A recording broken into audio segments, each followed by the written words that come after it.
큰 은혜 누리는 시간 되기를 소망합니다. 기도하겠습니다. 하나님 감사합니다. 저희들 한 주간도 지켜주시고 보호하여 주시고 또 이 자리 가운데 예배자로 설 수 있게 하시니 감사합니다.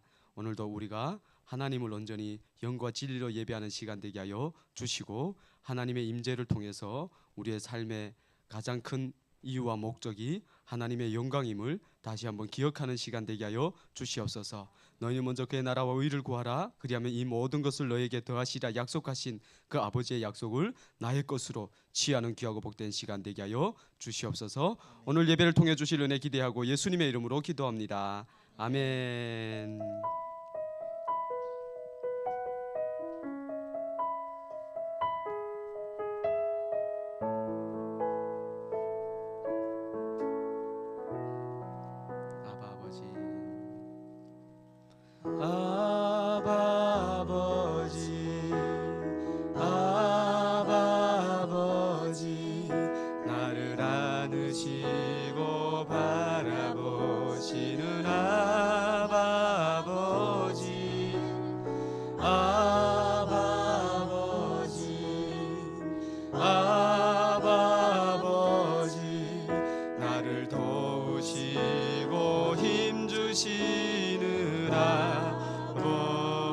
다시 고백할까요? 아바 아버지,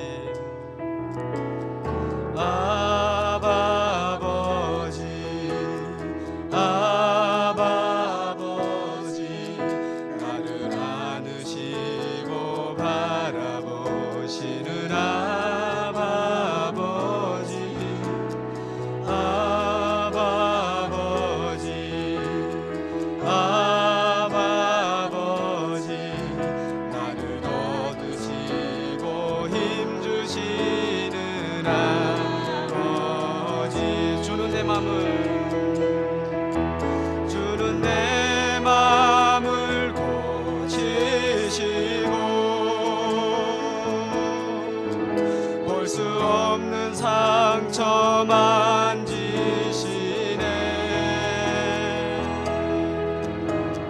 나를 아시고 나를 이해하시네. 내 영혼 새롭게 세우시네. 한 번 다시 고백할까요? 아바 아버지, 아바 아버지, 아바 아버지, 나를 안으시고 바라보시는 아바 아버지, 아바 아버지, 아바 아버지, 나를 도우시고 힘주시는 아버지. 한 번만 더 고백합니다. 아바 아버지,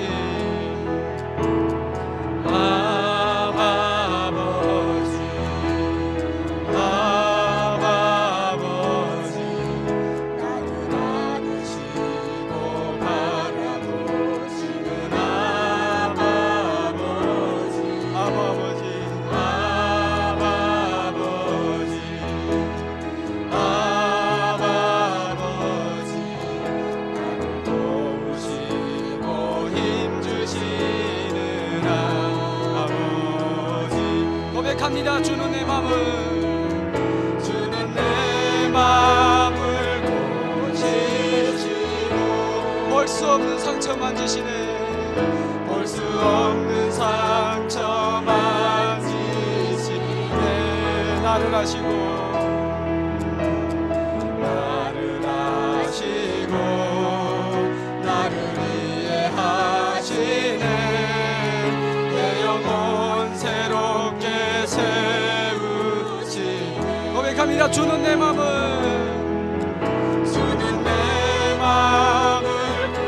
고치시고 볼 수 없는 상처 만지시네. 볼 수 없는 상처 만지시네.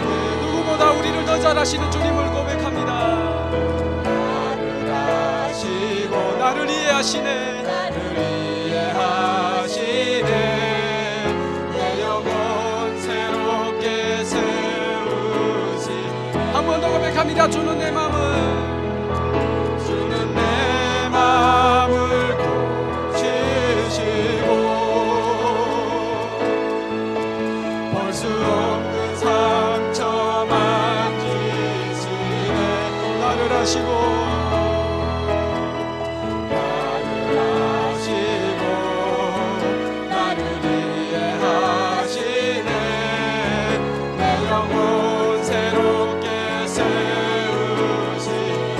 고백합니다. 눈을 들어, 눈을 들어 산을 보아라. 너의 도움 어디서나 천지 지으신 너를 만드신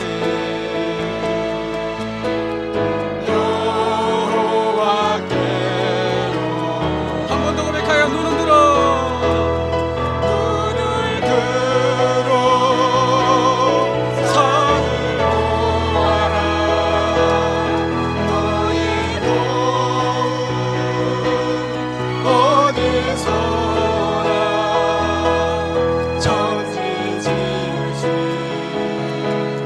너를 만드신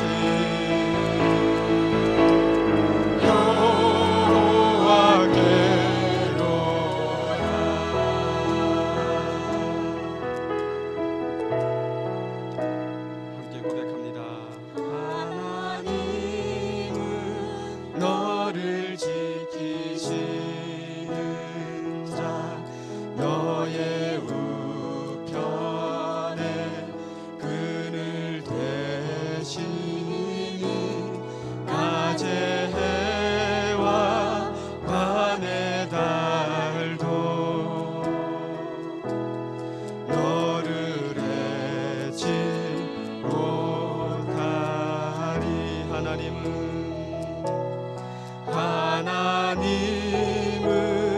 너를 지키시는 자, 너의 환난을 면케하시니 그가 너를 지키시리라. 너의 출입을 지키시리라. 눈을 들어, 눈을 들어 산을 보아라. 너의 도움 어디서나 천지 지으신 너를 만드신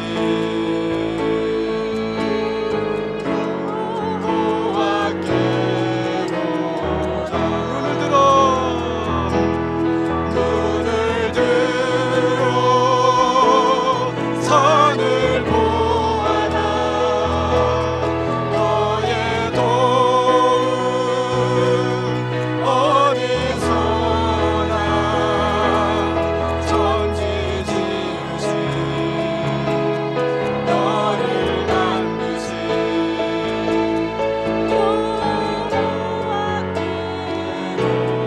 우리 한 번 더 고백할까요? 하나님은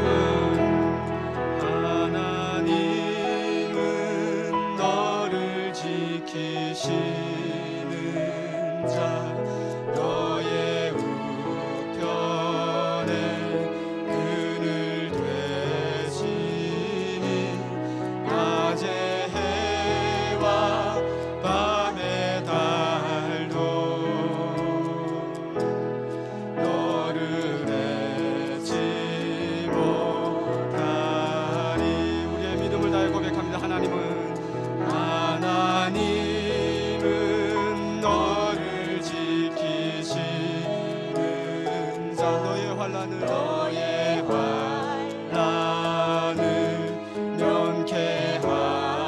면케하시니 그가 너를 지키시리라. 너의 출입을 지키시리라. 눈을 들어, 눈을 들어 산을 보아라. 너의 도움 어디서나 천지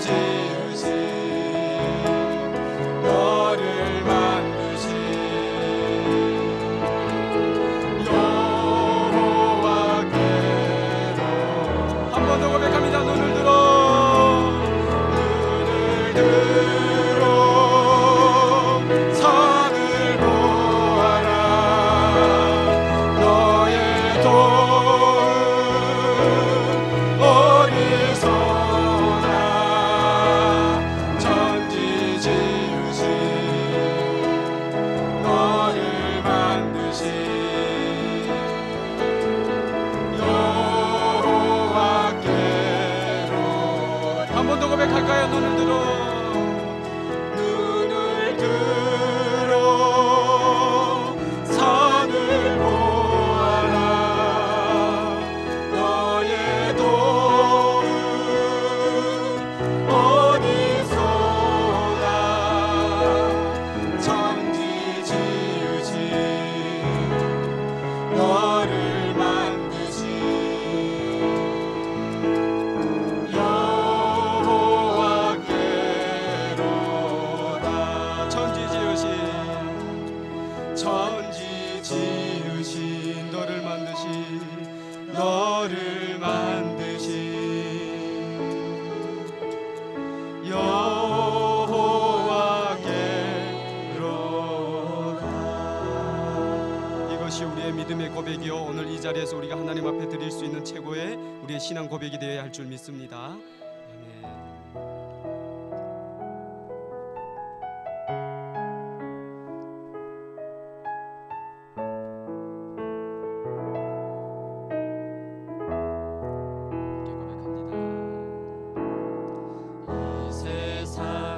살아가는 동안에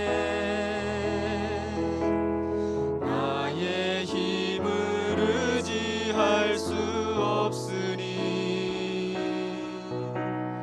기도하고 낙심하지 말 것은 주께서 참 소망이 되심이라. 이 세상을 걸어가는 동안에 나의 힘을 의지할 수 없으니 기도하고 낙심하지 말 것은 주께서 참 소망이 되심이라. 하나님의 꿈이 나의 비전이 되고 예수님의 성품이 나의 인격이 되고 성령님의 권능이 나의 능력이 되길 원하고 바라고 기도합니다. 주의 길을 걸어가는 동안에 세상의 것 의지할 수 없으니 감사하고 낙심하지 말 것은 주께서 참 기쁨이 되심이라. 한 번 더 고백할까요? 주의 길을 걸어가는 동안에 세상의 것 의지할 수 없으니 감사하고 낙심하지 말 것을 주께서 참 기쁨이 되심이라. 고백합니다. 하나님의 꿈이 나의 비전이 되고 예수님의 성품이 나의 인격이 되고 성령님의 권능이 나의 능력이 되길 원하고 바라고 기도합니다. 한 번 다시 고백합니다. 이 세상을 살아가는 동안에 나의 힘을 의지할 수 없으니 나의 힘을 의지할 수 없으니 기도하고 낙심하지 말 것은 기도하고 낙심하지 말 것은 주께서 참 소망이 되시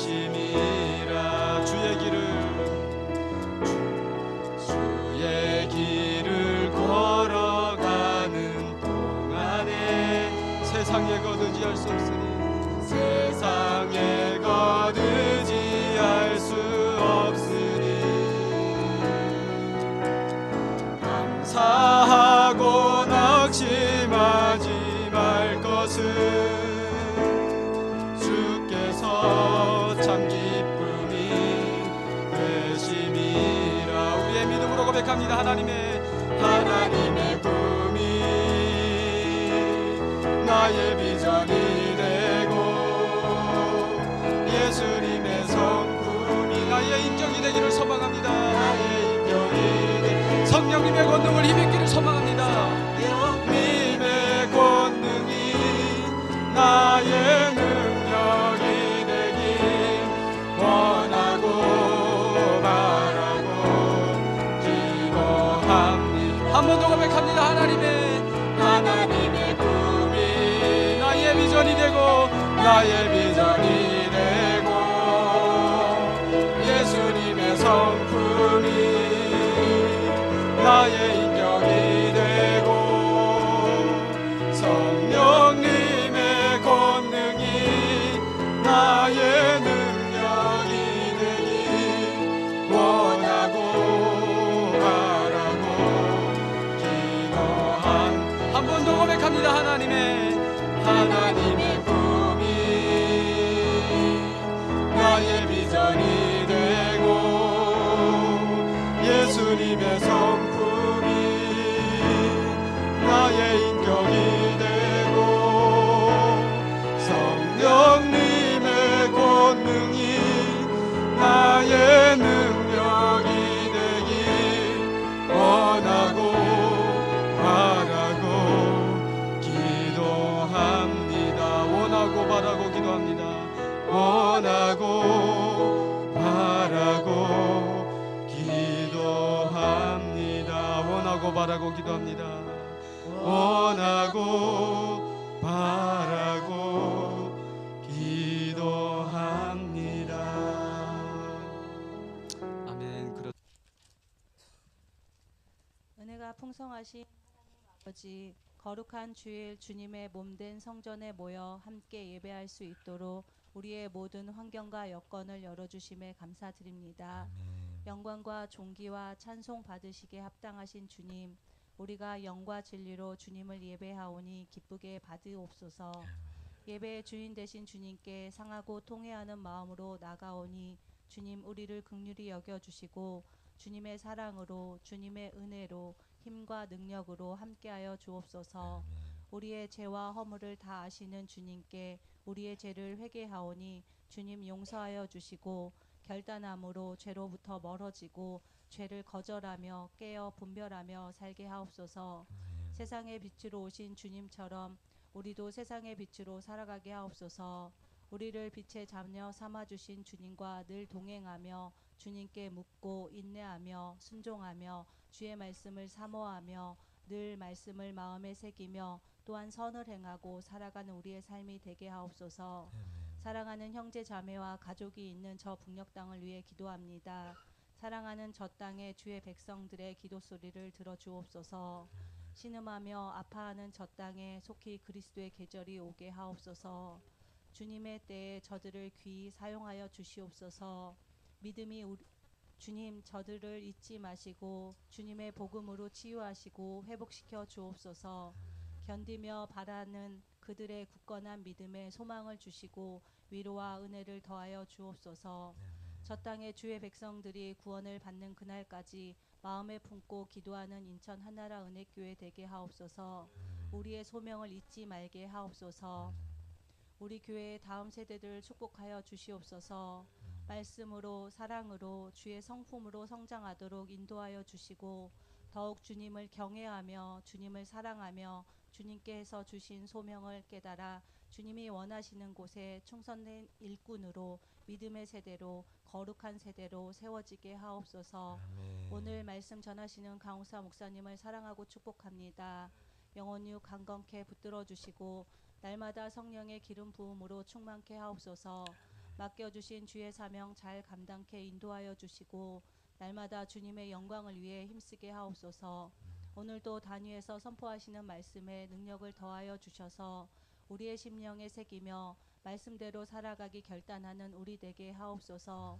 진리 되신 말씀을 사모하는 우리에게 말씀의 능력을 경험하는 은혜를 부어 주옵소서. 말씀으로 새롭게 하옵소서. 말씀을 신뢰하는 믿음으로 주님께 나아가게 하옵소서. 감사드리며 예수님의 이름으로 기도합니다. 아멘. 할렐루야. 예, 감사합니다. 오늘도 우리가 하나님 앞에 나와 이렇게 자유롭게 예배를 드릴 수 있다는 게 얼마나 귀한 것인지 모르겠습니다.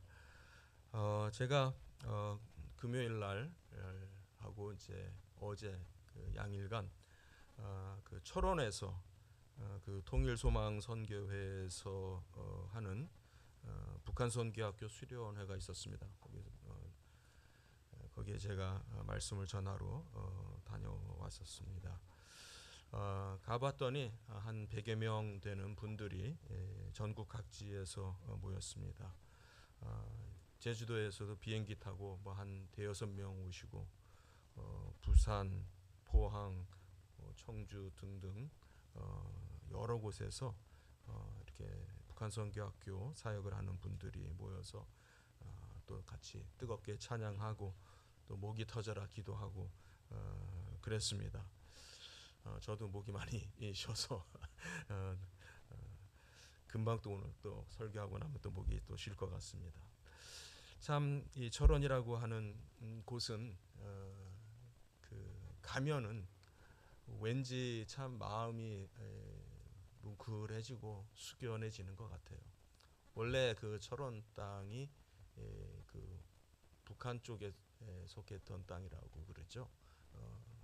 또 그래서 그쪽에 지금도 어떤 잔해로서 이렇게 그 노동당 당사라고 하는 건물이 남아 있기도 하고요. 정말 이렇게 바로 저 넘어가 북한인데 또 거기 소이산 올라가고 그러면은 저쪽 넘어가 다 보이고 참 이렇게 지척인 거리인데도 굉장히 가까운 거리인데 지구에서 가장 먼 곳이 돼버렸어요. 참 그 생각을 하면은 너무나도 마음이 미어져요. 너무나도 안타깝고 왜 이렇게 살아야 되나 그런 생각이 참 많이 듭니다. 제가 말씀을 나눴을 때 이렇게 시작을 했습니다.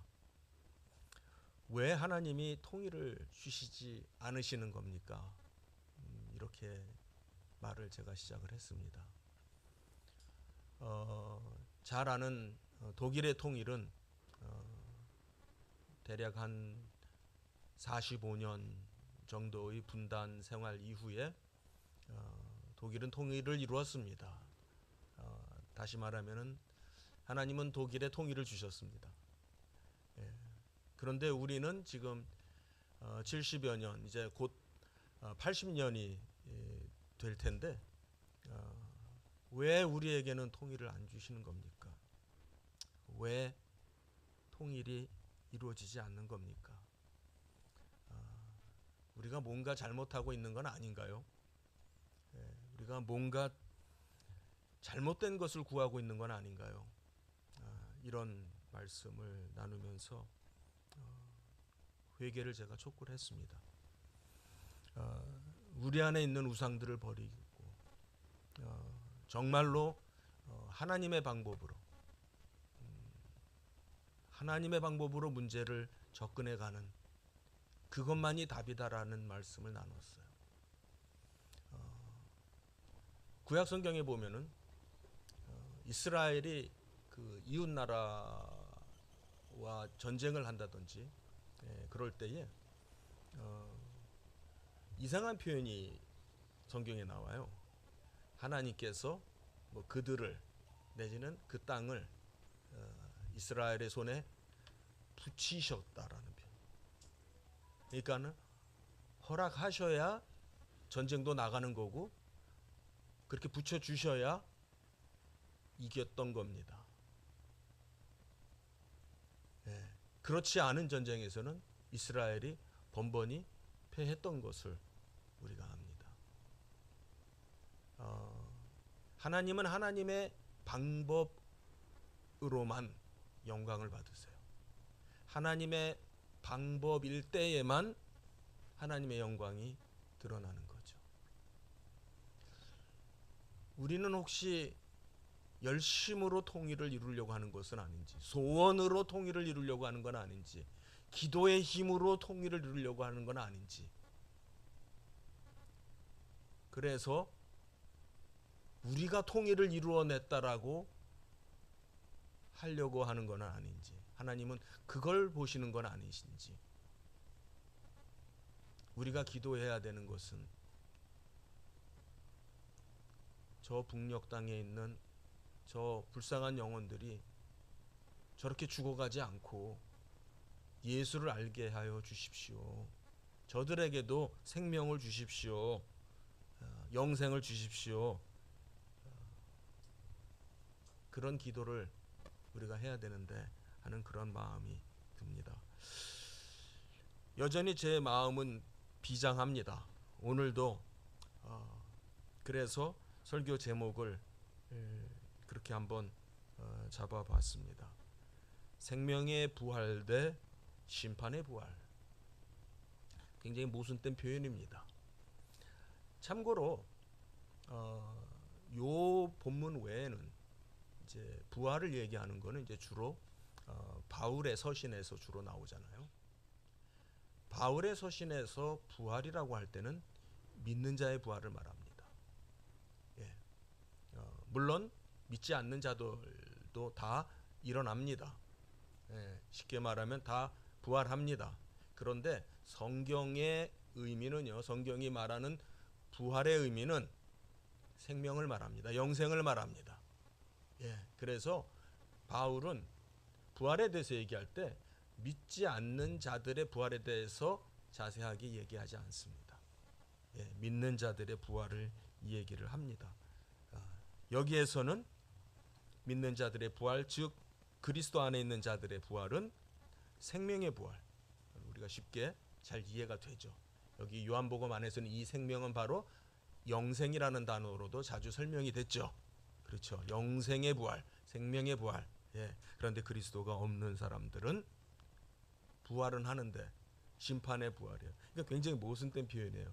살아는 나는데 죽음으로 살아나는 부활이에요. 죽음으로 살아난다. 이게 말이 됩니까? 죽기 위해서 살아난다. 둘째 사망으로 들어가기 위해서 살아난다. 굉장히 그 표현 자체가 너무나 무서운 표현인 것 같아요. 네.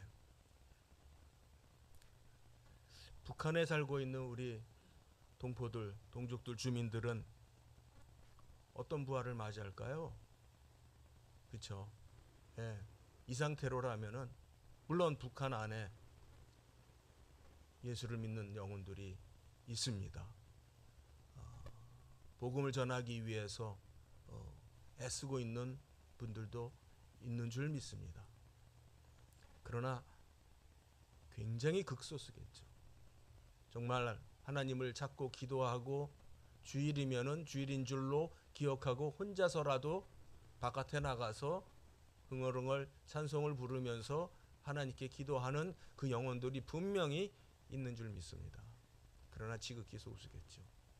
그렇다면은 안타까운 것은 북한에 살고 있는 대부분의 사람들은 심판의 부활을 맞이한다는 거예요. 심판의 부활을 맞이한다는 이것을 놓고 우리가 마음 아파해야 될 거라고 생각을 합니다. 지난주에 우리가 38년 된 병자를 보았습니다. 이 38년 된 병자가 생각해 보니까 정말 좀 밉더라고요. 별로 이렇게 구해주고 싶은 그런 마음이 들지 않을 밉상스러운 사람이에요. 예. 예수님이 네가 낫기를 원하느냐? 그러니까 예, 주여 낫기를 원하나이다. 그렇게 말을 하는 게 정답인데 그게 아니라 어떻게 했어요? 입에서 불평이 나왔죠. 아무도 안 도와줘서 제가 낫지를 못하고 있습니다. 문제를 다른 사람한테 돌리는 거예요. 상황에다가 다른 데로 문제를 돌리죠. 도와주는 사람이 없어서 제가 저기 못 들어갑니다. 우리가 그 전에 사마리아 여인의 이야기를 상황을 봤습니다. 사마리아 여인은 그래도 물을 길러 우물가에 오기라도 했죠. 예, 남들이 보지 않는 그런 그 시간대를 찾아서 남의 눈을 피해서라도 물을 길르러 오는 그런 노력은 하고 살았습니다. 그러나 이 38년 된 병자는 그 베데스다 못가에 자기 자리를 펼치고 있습니다. 그러면서 매번 자기가 늦어서, 다른 사람들보다 늦어서, 결국 다른 사람이 안 도와줘서 내 문제는 해결이 되지 않습니다. 사마리아 여인이든 이 38년 된 병자든 중요한 것은 하나님께서 그들을 찾아가심으로 말미암아 변화가 일어나기 시작을 하는 거예요. 그렇죠? 우리 사랑하는 성도님들, 이것을 우리는 기적이라고 생각을 해야 돼요. 하나님께서 나를 찾아주심으로 말미암아 아무런 이유가 없는데, 그럴 이유가 아무것도 없었는데 하나님께서 나라고 하는 사람을 굳이 택하여 주시고 만나 주시고 이렇게 인도하셨다라고 하는 데서부터 모든 이야기는 달라졌던 겁니다. 예, 저도 그렇고 여러분도 그렇고, 예, 그렇게 우리의 삶이 달라진 거죠. 그러니까 이 38년 된 이 병자의 진짜 병은, 그래서 제가 말씀드렸어요. 이 사람의 병명이 뭔지 성경이 밝히고 있지를 않아요. 그냥 38년 동안 아프다고 그래요. 의도적인 어떤 그 방법이 아닌가 싶어요. 38년 동안 아픈데 왜 아픈지, 별명이 뭔지, 어디에 뭐가 병이 있는 건지 그런 얘기 안 해요. 예. 그러면서 예수님은 네가 다 났으니까 다시 죄짓지 마라 그랬죠. 즉 우리가 깨닫는 거는 이 사람의 진짜 병은 예수를 모르는 것이었어요. 그리스도가 없는 거였어요. 예, 우리는 이 사건들을 통해서 우리는 문제를 자꾸 땅의 관점에서 보려고 그러죠. 땅의 관점에서 문제를 보고 또 땅의 관점에서 문제를 해결할 수 있는 답을 찾으려고 합니다. 북한의 문제, 통일의 문제, 이것도 그렇지 않나라는 생각을 조심스럽게 합니다. 제가 함부로 감히 혼자 단언하기는 어렵습니다만 그런 마음을 갖게 됩니다. 우리는 너무 우리 식이 있는 것 아닌가, 우리 방법이 정해져 있는 것 아닌가 라는 생각을 하게 됩니다. 북한 선교를 오랫동안 하고 계신 목사님이, 친한 목사님이, 다 누구도 답이 없잖아요. 근데 그 목사님이 웃으면서 그러더라고요. 통일은 언제 오냐? 도둑과 같이 올 겁니다. 그렇게 얘기를 하더라고요. 진짜 그렇겠죠. 도둑과 같이 불현듯 통일이 오실 거예요. 올 거예요. 그 말은 무슨 말이에요? 하나님의 방법만이 답인 거라고 생각을 합니다. 예.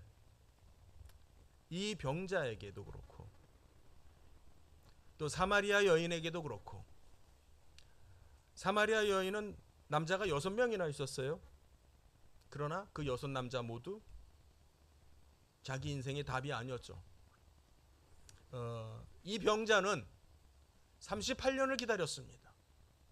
38년을 헤매고 기다려도 답을 찾지 못했습니다. 그러다가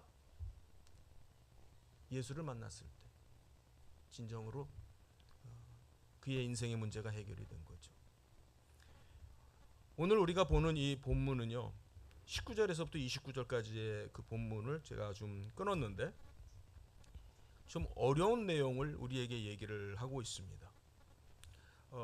신학적으로 보게 되면은요, 삼위일체의 신학을 여기서 보게 돼요. 굉장히 어려운 내용이에요. 그걸 제가 다 설명하는 거는 오늘은 제가 안 하려고 합니다. 포기를 하는 것이 아니고 조금 다른 기회 때 좀 같이 한번 하도록 하고요. 지난번 이 38년 된 병자를 예수님께서 치료하시고 낫게 하시는 그 과정 속에서 두 가지의 문제가 드러났어요. 그게 뭐였냐면은 안식일을 범했다라고 하는 문제가 발생했고, 또 그 과정에서 예수님께서 하나님을 일컬어 내 아버지라고 일컬어놓는 바람에 유대인들이 화가 났죠. 그래서 두 가지 제목을 얘기합니다. 안식일을 범했을 뿐만 아니라 하나님을 자기 친아버지라고, 자기 자신의 아버지라고 함으로써 자기가 하나님인 것처럼 그렇게 행세를 했다, 말을 했다라고 하는 거죠. 오늘 본문은 바로 그 부분을 그대로 이어서, 달라진 건 뭐냐면 예수님의 말씀이 쭉 이어집니다. 앞부분에서는 이 38년 된 병자를 두고 일어난 어떠한 사건이었어요. 그 사건 속에서 예수님은 안식일의 주인이심을 스스로 보이셨어요. 그러시고 내가 지금 이 병자를 고친 것이 안식일을 범한 것이 아니야. 왜냐하면은 아버지도 하나님도 이 순간에도 일하고 계셔, 이렇게 말씀하셨어요. 하나님도 아버지도 이 순간에도 안식일에도 일하시고 계셔. 그렇기 때문에 나도 일을 해, 이렇게 말씀하셨습니다. 그것을 이제 19절서부터는 이제 약간 좀 어떻게 말하면 이론적인 신학적인 설명을 하시는 거예요. 그런데 결국 나는 아버지가 하시는 그런 모든 일들을 다 알아, 다 보고, 또 그가 또 나에게 그런 것들을 하도록 그렇게 하셨기 때문에 내가 하는 거야 하면서, 당신이 제가 어려운 말을 좀 자꾸 피하려고 하다 보니까 말이 막히는 것 같아요. 신학적인 용어를 던지면 말이 쉬워지는데, 그래서 유치부 설교를 하는 것이 가장 어렵다, 제가 학생들한테 그래요. 유치부 학생들한테는 신학적인 용어를 쓸 수가 없잖아요. 쉽게 설명을 해야 되는데 쉽게 설명한다는 게 가장 어려운 것 같아요.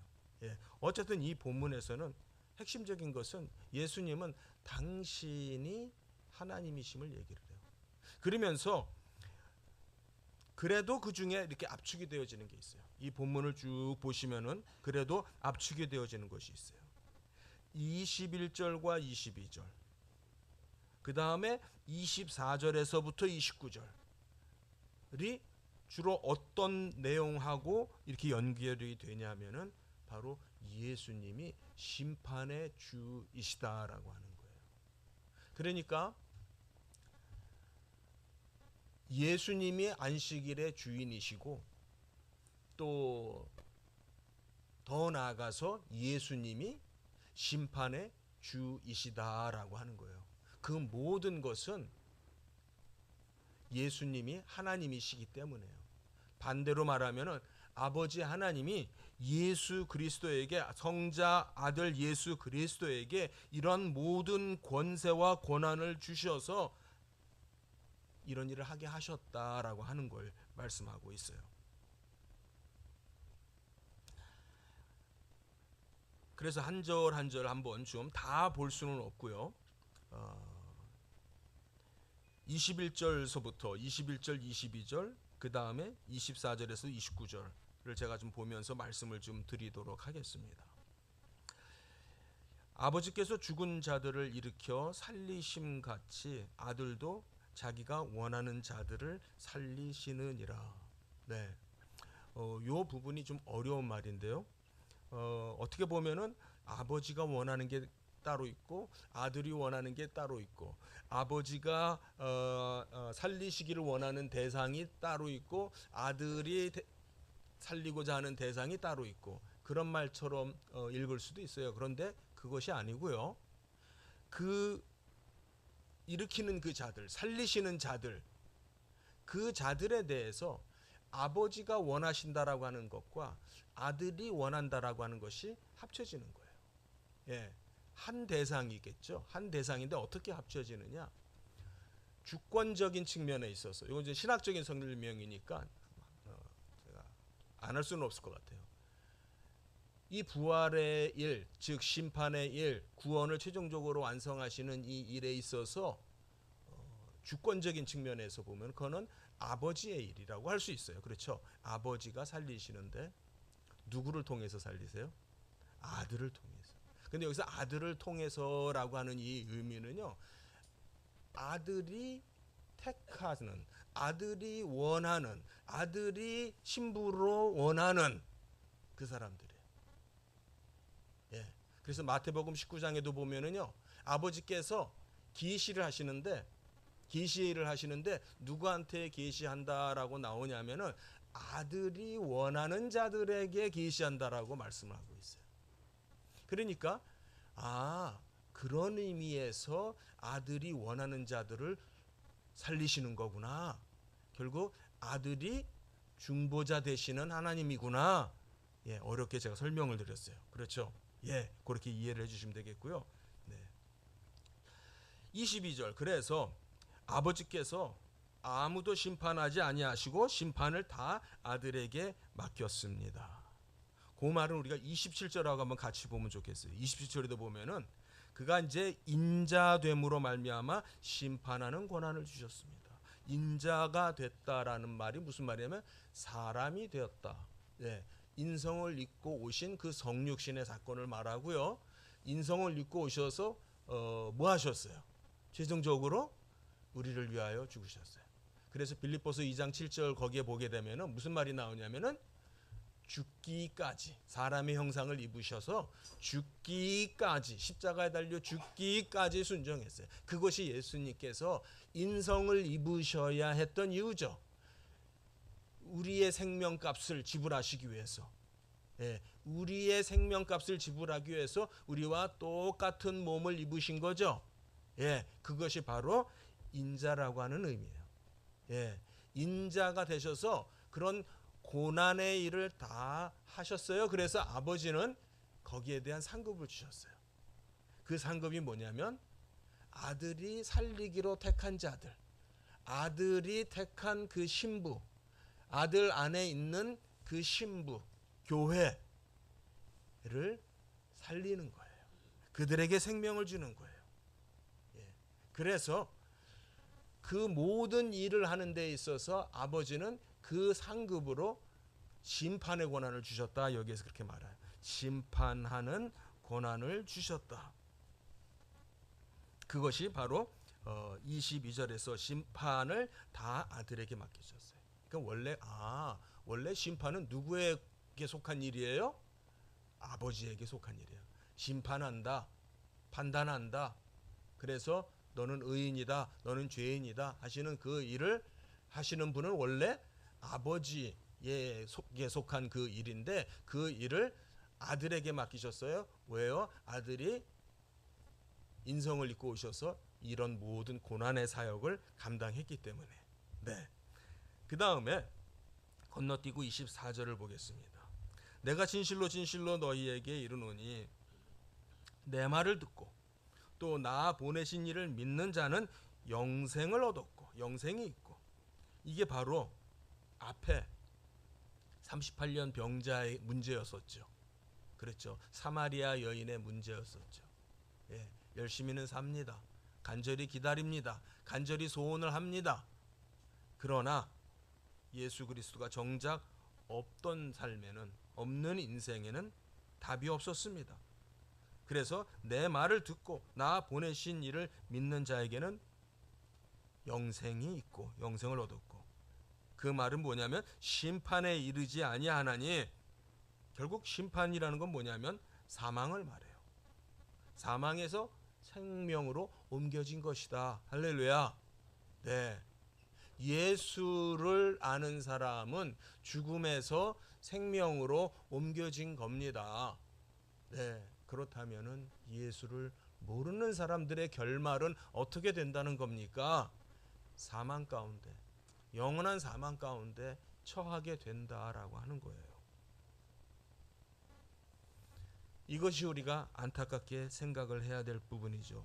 자, 25절 가면은 얘기가 조금 더 고조된다 이렇게 말을 할 수 있을 것 같아요. 진실로 진실로 너희에게 이르노니, 여기 이 그 본문에 보면은 아까도 그랬고 19절에서도 진실로 진실로 너희에게 이르노니, 또 24절에도 진실로 진실로 너희에게 이르노니, 또 지금 25절에도 진실로 진실로 너희에게 이르노니, 여기서 진실로 진실로 이 말은 헬라어로 아멘 아멘 그 단어예요. 우리가 아멘 하잖아요. 아멘하고 화답을 합니다. 진실로 그렇습니다. 참으로 그렇습니다. 또 조금 나가서 그래서 제가 믿습니다. 그런 의미를 가지고 있어요. 진실로 진실로 너희에게 이르노니, 죽은 자들이, 자, 죽은 자들은 지금 죽어 있는 상태를 말합니다. 하나님의 아들의 음성, 여기서 그냥 예수의 음성, 아들의 음성 그렇게 안 하고요. 하나님과 연관을 지어서 말을 하고 있어요. 하나님의 아들, 그분이 하나님이시다라고 하는 것을 말합니다. 그분의 음성을 들을 때가 오나니 곧 이때라. 듣는 자들은 살아난다라고 합니다. 근데 여기에서 이 표현이 요한복음에서 자주 나오는 어떤 공식과 같은 표현인데요. 때라는 말이 나옵니다. 시간이라는 말이 나옵니다. 바로 그 시간이 지금이다라는 말입니다. 그러니까는 지금이 바로 그때인데, 그 시간인데, 그때가 그 시간이 되면은 어떤 때를 말하느냐면은 죽은 자들이 아들의 음성을 들을 때가 바로 지금 그 시간이다라고 하는 거예요. 자, 그 표현은요 이미 사마리아 여인과 대화를 할 때도 한번 나왔어요. 23절로 4장 23절로 들어가서 한번 보면은요, 제가 그렇게 설명드렸죠. 그 둘째 줄에 보면 영과 진리로 예배할 때가 오나니 곧 이때라. 근데 제가 어떻게 해석했냐면은 지금이 바로 그때입니다.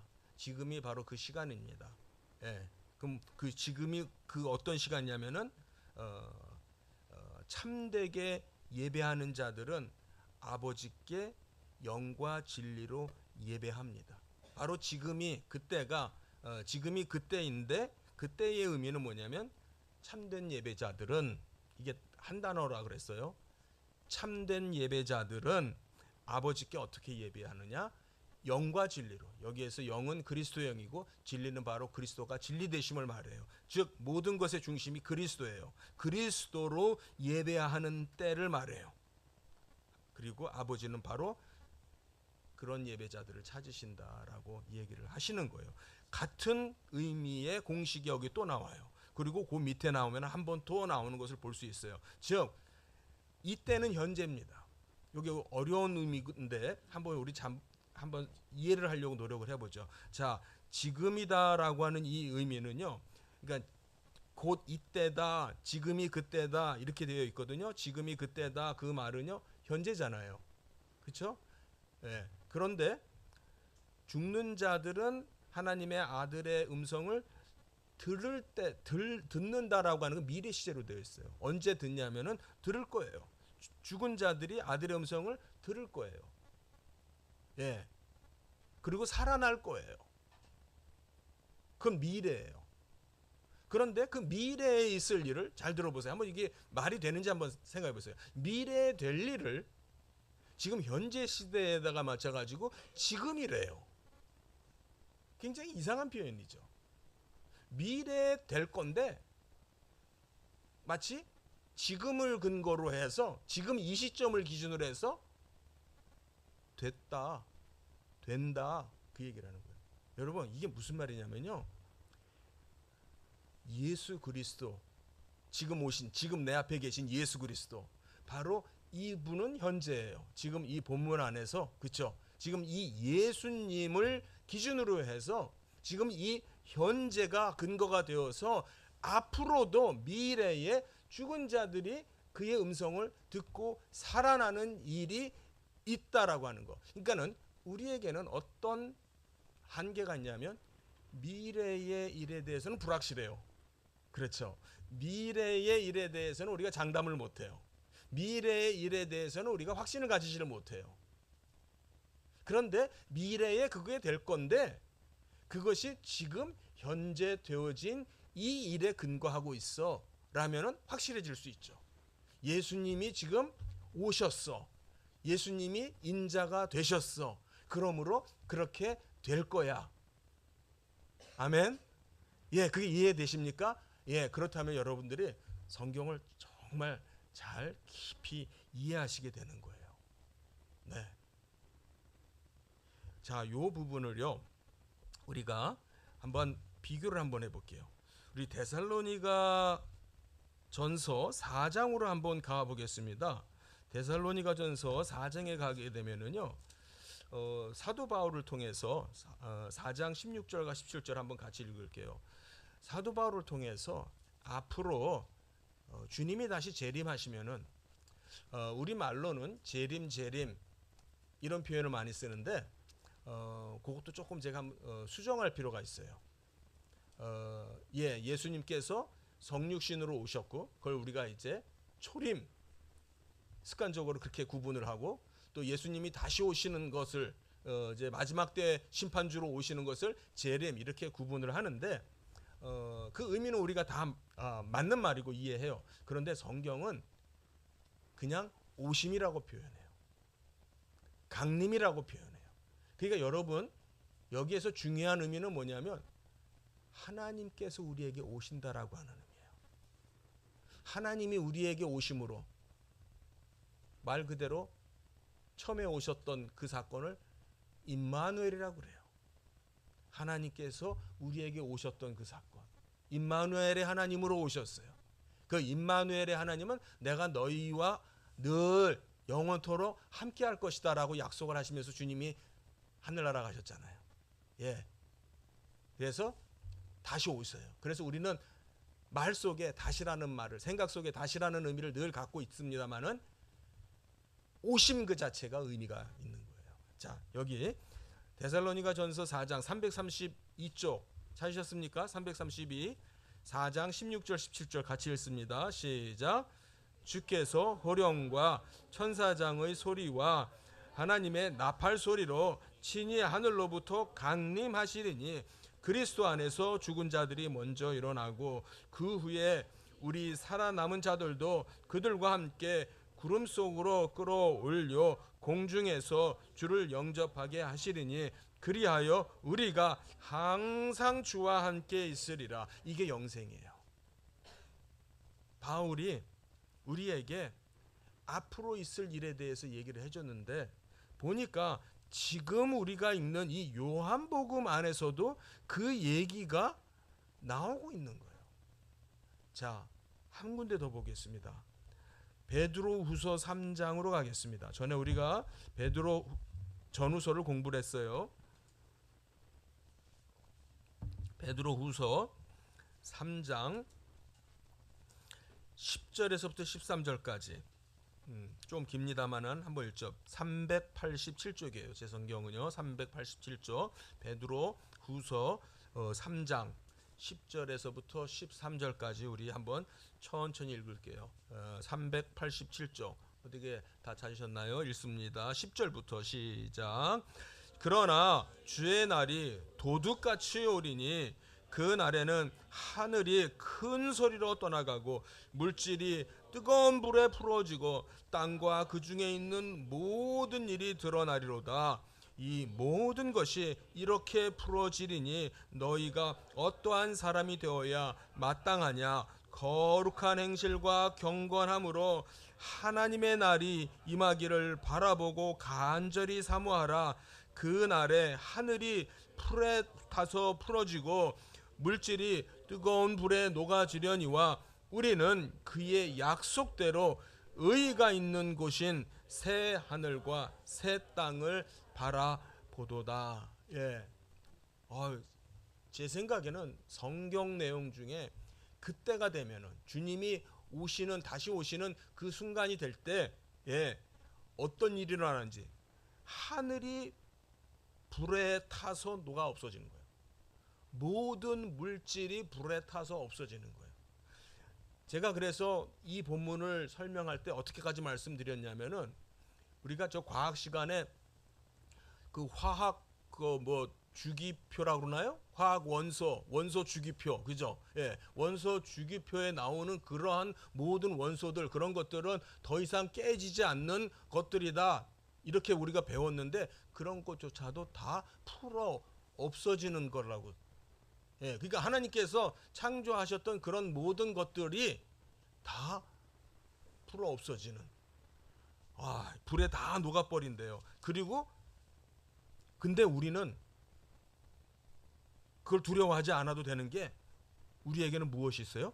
새 하늘과 새 땅이 있다. 우리는 새 하늘과 새 땅에 들어간다. 예. 자, 그런 이야기를 우리가 베드로를 통해서 보았었습니다. 자, 그 얘기가 다시 한번 우리 요한복음 5장으로 다시 돌아갑니다. 여기 보게 되면은 그러한 그 주님의 재림의 때에 대해서 어떤 일이 일어날 것인지, 자, 예수님께서 어떤 의미에서 우리에게 생명이 되시는지 26절에 보니까 아버지께서 자기 속에 생명이 있음 같이 아들에게도 생명을 주어 그 안에 생명이 있게 하셨어요. 그러니까는 요한복음 1장에서부터 예수님을 생명이라고 그랬어요. 그리고 그에게 영생이 있다고 그랬어요. 그 이유가 원래 아버지 속에 생명이 있는 거예요. 그래서 아들도 생명이 되시는 거예요. 네. 그리고 27절 아까 말씀드린 대로 그분이 인성을 입고 오셔서 사람이 되셔서 하신 그 모든 고난의 사역에 대한 상급으로 약속되어진 것을 주셨는데, 그게 바로 뭐냐면 심판주가 되게 하셨어요. 예. 28절, 이를 놀랍게 여기지 말라. 무덤 속에 있는 자가 다 그의 음성을 들을 때가 오나니. 아까 우리 데살로니가 전서 4장 읽었죠. 예, 호령과 그 나팔 소리로 그 주님이 재림을 할 때 어떤 현상이 일어나냐? 죽었던 자들이 다 일어난다라고 그랬어요. 예. 그래서 29절에 선한 일을 행한 자는 생명의 부활로, 악한 일을 행한 자는 심판의 부활로 나아온다. 여기서 선과 악이라는 말을 합니다. 무엇이 선이고 무엇이 악이겠어요? 이 세상에서 착하게 살면, 좀 착하고 좀 낮게 살면은 선이고, 이 세상에서 좀 못되게 살고 다른 사람한테 좀 나쁜 짓 하고 그러면 악인가요? 그것이 아니고요. 여기서 선과 악의 기준, 여기서 사용하고 있는 이 선이라고 하는 단어는, 예수님도 그런 말씀하셨죠. 네가 왜 나보고 선한 선생이라고 그러냐? 선한 일은 오직 한 분, 아버지밖에 없다라고 그래요. 예, 이 선의 기준은 하나님을 말합니다. 하나님의 도덕을 말합니다. 하나님의 거룩하심을 말합니다. 하나님의 도덕에, 하나님의 거룩에 부합하는 자에게는 생명이 주어지고, 그렇지 못한 자에게는, 즉 여기서 악한 일을 행한다 이렇게 되었어요. 뭐 좀 이렇게 뭐 악한 일을 이렇게 계획적으로 하는 게 아니고요. 그냥 악하게 사는 걸 말해요. 그냥 일상이 악한 거야. 예, 뭐 이렇게 주도 면밀한 그런 것이 아니더라도 즉 하나님의 선에 미치지 못하는 걸 말합니다. 그것은 심판의 부활로 나옵니다. 여기서 심판은 아까 말한 것처럼 그 자체가 사망이에요. 여러분들, 부활은 부활인데 죽기 위해서 부활하는 거예요. 얼마나 끔찍한 말입니까?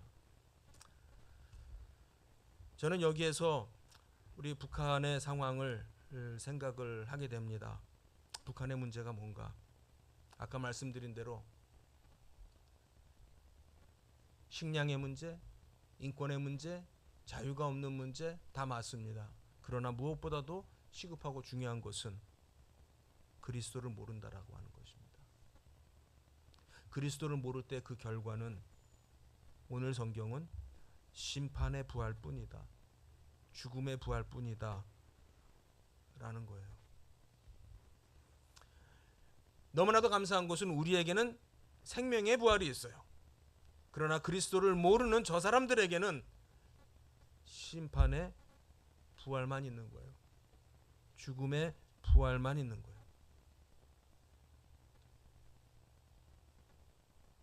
얼마나 정말 가슴이 미어집니까? 얼마나 정말 안타까운지요. 어떻게 얼마나 더 이렇게 가야 되는 건지, 왜 하나님 우리에게는 통일을 주지 않습니까? 북한에 저렇게 많은 영혼들이 죽어져 가고 있는데 왜 통일을 주시지 않습니까? 왜 통일을 주시지 않습니까? 이 질문도 저는 이런 생각이 들더라고요. 지금 이게 내가 지금 질문을 맞게 하고 있는 건가? 이 질문이 맞는 건가? 하면서 드는 생각이, 하나님의 방법은 무엇입니까? 라는 생각이 들어요. 하나님의 지혜는 무엇입니까? 라는 생각이 들어요. 내가 왜 통일 안 지고 계십니까? 라고 묻다가 드는 생각이,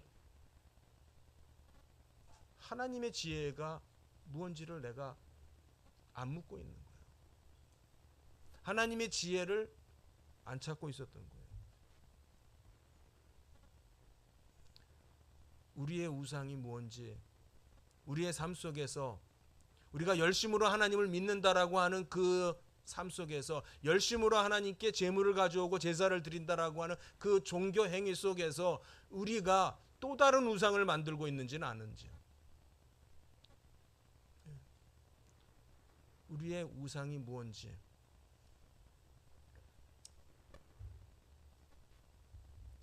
저는 그래서 통일보다 더 중요한 것이 예수다라고 확신을 해요. 늘 제가 얘기를 하지만 우리가 정말 안타까운 마음으로 기도해야 되는 것은, 그리고 우리가 실제로 노력해야 되는 것은, 하나님 빨리 통일을 허락하여 주십시오도 중요한 기도겠지만, 그럼 지금 당장 우리가 어떻게 해야 되겠습니까? 어떻게 해야 저들에게 예수를 전하겠습니까? 라고 하는 문제가 우리의 마음을 무겁게 해야 된다고 생각해요. 왜냐하면은 어쩌면은 그들은 생명의 부활이 아니라 심판의 부활밖에 기다리는 것이 없기 때문일지 모르겠어요. 그건 너무나도 끔찍한 비극입니다. 너무나도 끔찍한 결말입니다. 정말 우리가 왜 세움을 받았고 왜 하나님께서 우리를 인도하여 내셨는지에 대해서 정말 우리가 그 사명을 한시도 잊지 않는 우리 복된 성도님들 되시길 바라겠습니다. 기도하겠습니다.